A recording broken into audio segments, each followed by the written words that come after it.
Chapter 8 of The Calling by L.C PYE. Talia. I opened my eyes and could only see the shadows of people, backlit with the approaching dawn. I jumped at the realization that they were packing up camp. My body protested against the quick movement. Every muscle in my leg shook under my own weight, and to top it off, my feet throbbed. Determined to not be the last one ready, I pushed through the pain as fast as physically possible. I rolled my bed up and strapped it to my sack. Caffrey, good to see you're finally up. Here's some breakfast. I turned toward Raph's voice as a roll of bread came flying at me. I barely caught the bread. Every part of me wanted to throw it back at his face. But instead, I gave an icy stare, hoping he'd get the message to never call me that again. He smirked and walked away as if he knew calling me Caffrey would get under my skin. I prefer my name, I yelled at the back of his head. We're moving in 5, Caffrey, he yelled back, making me hate him a little more. The only person who ever called me Caffrey was Jacob Martin. I couldn't help but get angry whenever anyone else did. What a great start to my day. We gathered to head out. Nadav and Alon were at the front. Hafsa followed them, and Raph walked in front of me. I smiled at the thought of throwing pine cones at his head all day. That would put me in a better mood. Gil followed behind me, while Adira and Eaton brought up the rear. We traveled northeast, but I could no longer see any sign of the trail we had been following the day prior. This meant that either the kidnappers were doing a great job at covering their tracks, or that we had lost their trail. I prayed it was the former, and that we would catch up to them before they could reach their destination. An hour in, and I wanted to chop off my feet. I peered over my shoulder towards Gil. Have you guys ever heard of these amazing things called horses? He smiled and gave a small laugh. No, never heard of such a thing. Do explain, he replied sarcastically, but then his smile dropped. Horses leave too much of a trail. We're trying to stay hidden. We don't want anyone to be able to follow us now, do we? He said the last part with a wink, because that was exactly what I did. Yet it was pure luck that I happened to find them in the forest. Fair enough, but they would allow us to move faster, and I wouldn't have blisters all over my feet, I mumbled the last part. Well, I could sweep you off your feet if you'd like, Gil replied, extending his arms to me. My cheeks blushed violently. I was unaccustomed to a guy flirting with me. I'm sure he was joking, but that kind of attention from an attractive guy still did something to my insides. No one is carrying anyone. Caffrey needs to build up her calluses if she wants to travel with us, Raph barked. I peered back to find Gil rolling his eyes at Raph before smiling at me. I guess me and my feet were going to have to persevere.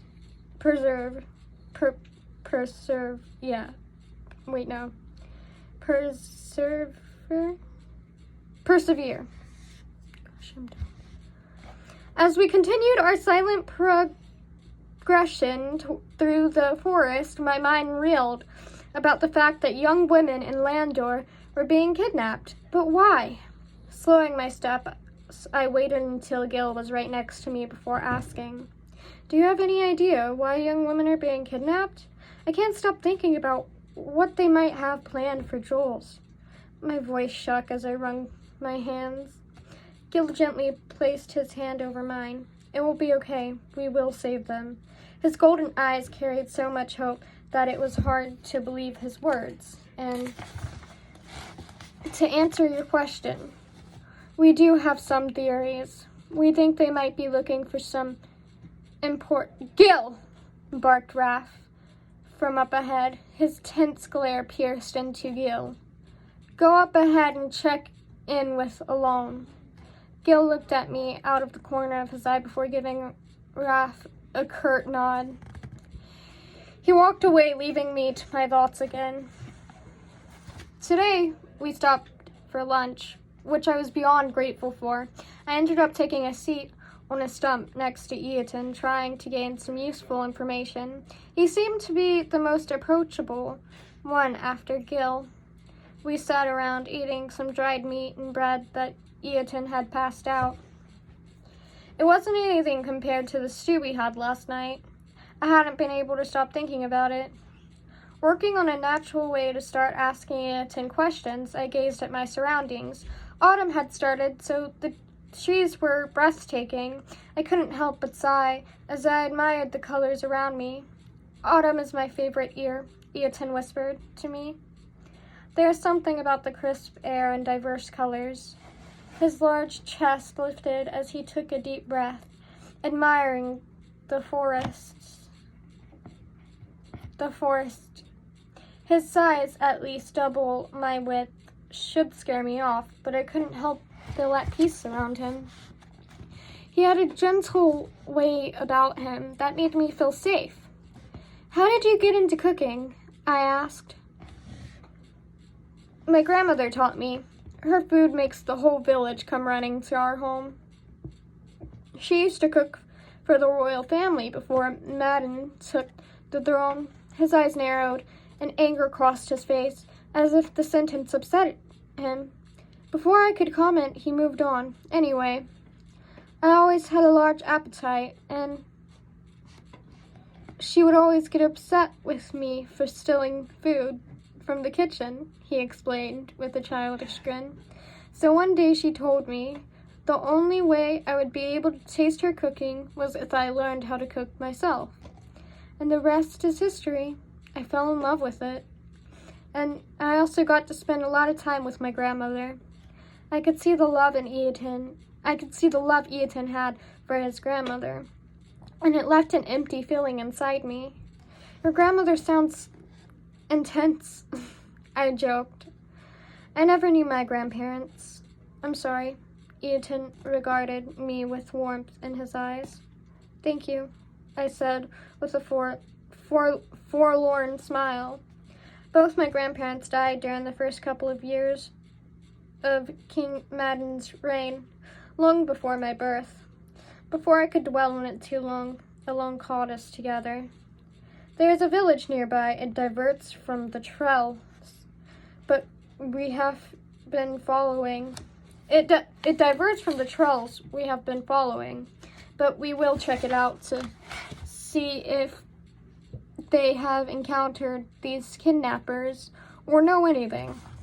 Alon explained, mostly to me. Everyone else seemed to know what the plan was. Raph, Adira, Gil, and I will check things out. We will be back before nightfall. I deflated when Alon skipped over my name. There was no way I wanted to sit here and wait while I could be doing something to help find Jules. I took a breath and opened my mouth, but Alon raised his hand, silenced me. That is my decision, and I'm not wavering on it. He dropped his hand and gave a curt nod to Nadav and Hafsa.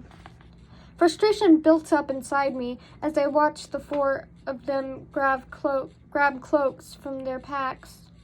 I was the outsider, and they didn't trust me. But why couldn't we all go into the village together? I stayed in my annoyance, and Gil lifted a green cloak out of his sack. Raph walked over and yanked the cloak off Gil's shoulders and draped it across his own.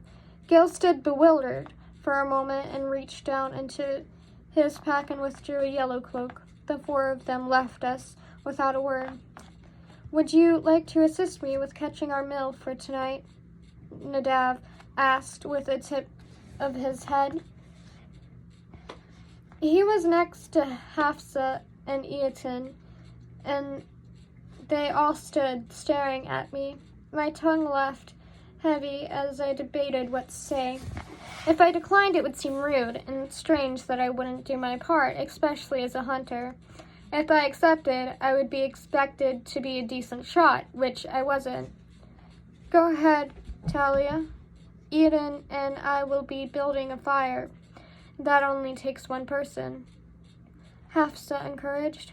Okay, I said and hesitantly followed Nadav into the trees. I would love something other than meat to add to the meal, Eaton hollered after us. We'll do our best, Nadav shouted over his shoulder. Poor guy would do anything to be back in a proper kitchen. Nadav glanced at me with sympathy in his eyes. Unsure of what to say, I gave a weak lift to the sides of my mouth. I hadn't had any alone time with Nadav. He seemed pretty nice, but I felt awkward walking next to him pretending I was a hunter. Jules had been making me practice leading up to my calling, but we had only gone out to shoot out live targets 3 times. I was not confident in my abilities. It's safer this way, Nadav said without looking my way. Safer? I asked. It's safer for us if we don't all go into the village. He finally looked towards me as we walked side by side. Outsiders always stand out in a village.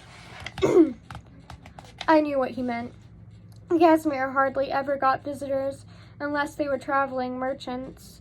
If a group of outsiders from different callings walked into Gazmere, it would not go unnoticed. The elders would probably step in at that point.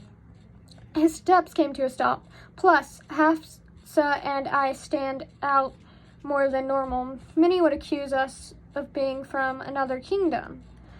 That is attention we don't want. He studied my reaction before walking again.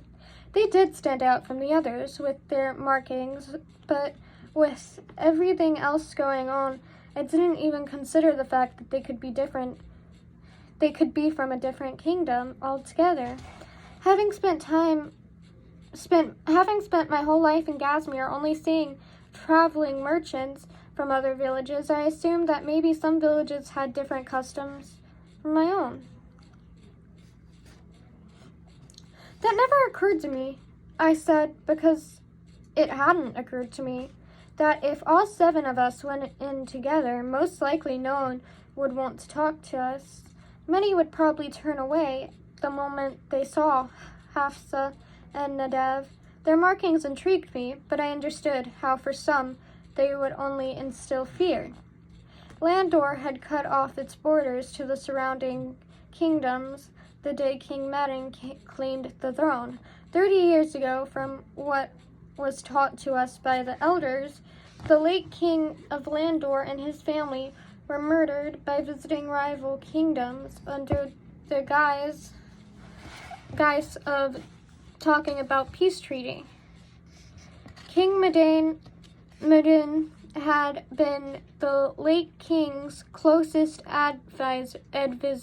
advisor. Since no heir had lived, Medin had claimed the throne and immediately closed our borders. If the king or his guard saw someone from another kingdom, they would arrest them. Why are you helping, then? Isn't it dangerous for you and Hafsa to be traveling here? I wanted to ask if they were indeed from another kingdom, but I knew he wouldn't answer that truthfully. We weighed the risk, and the outcome we are searching for is worth any danger that may come our way. He looked determined, ready to handle anything that might spring from the trees. Look, mushrooms! Nadav bent down to grab a handful of orange-capped mushrooms. Don't touch those! I shouted as I pushed Nadav away from the mushrooms. They're poisonous, I explained, as Nadav stared at me, startled. How did you know that? They look identical to the mushrooms He didn't finish his thought. Thank you. Like I told Alone, I know these forests. I pulled at my left sleeve, making sure it hadn't risen up, and forced a smile. How about I try to find something safe for Ethan to use, and you tackle the game? Sounds like a plan to me. I'll see you back at camp. He gave a genuine smile before walking away. I stayed until Nadav was no longer in my sight. I exhaled. That was too close. I rubbed the empty crest hidden under my sleeve. I needed to be more careful. The more questions they asked about me, the more danger I would be in. Thankfully, Nadav hadn't pushed for me to explain my knowledge of poisonous mushrooms. I beat Nadav back to the camp. Eaton and Hasfa were sitting around a small fire with a large pile of wood next to them. There were still a few hours left before dusk, and I didn't want to sit down and wait. I'm going to go practice, if that's okay. I waited awkwardly for their response. I wasn't sure if I needed their permission or not, but it felt like I should at least ask. Do you want some company? Eaton offered. No, thank you, I corrected myself, giving a friendly smile. I needed some time alone away from strangers and constantly feeling like I had to be somebody else. Don't go too far. They shouldn't be much longer, Hafsa added as she tilted her head toward the trees, giving me permission. I found a denser part of the forest and practiced my aim with different heights on the tree branches. I fit my 5th arrow, found my anchor point, and released. It flew left of the branch I was aiming for, and I let out a sigh. You need to relax, Raph's deep voice drawled. With a jolt, I spun around, only to turn back around with an annoyed sigh. Do you have to do that? I heard him come closer until he stopped right behind me. I froze. You need to relax your grip on the bow. He moved next to me. Draw your bow. I lifted my eyebrows as I turned to face him, but I made no other attempt to move. His jaw tightened as he racked his hand through his hair. If you are going to join us, you need to be able to hold on your own, he chided. I'm not going to watch over you like a child, grumbling under my breath. I drew back my bowstring. Release the tension in your hand. Let your fingers hold the bow gently.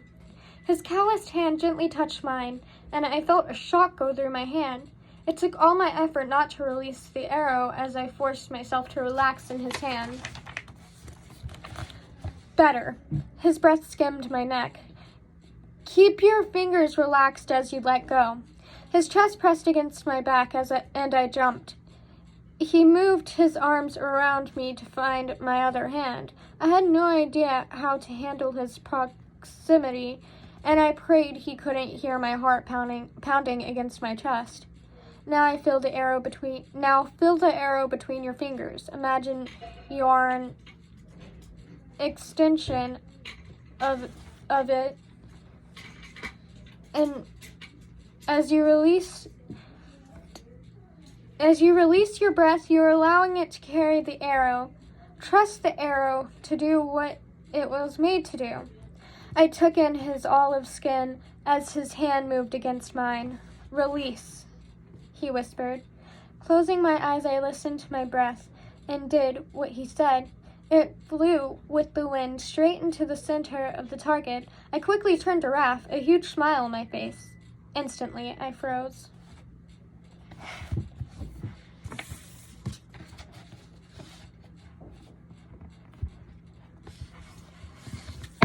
My throat hurts.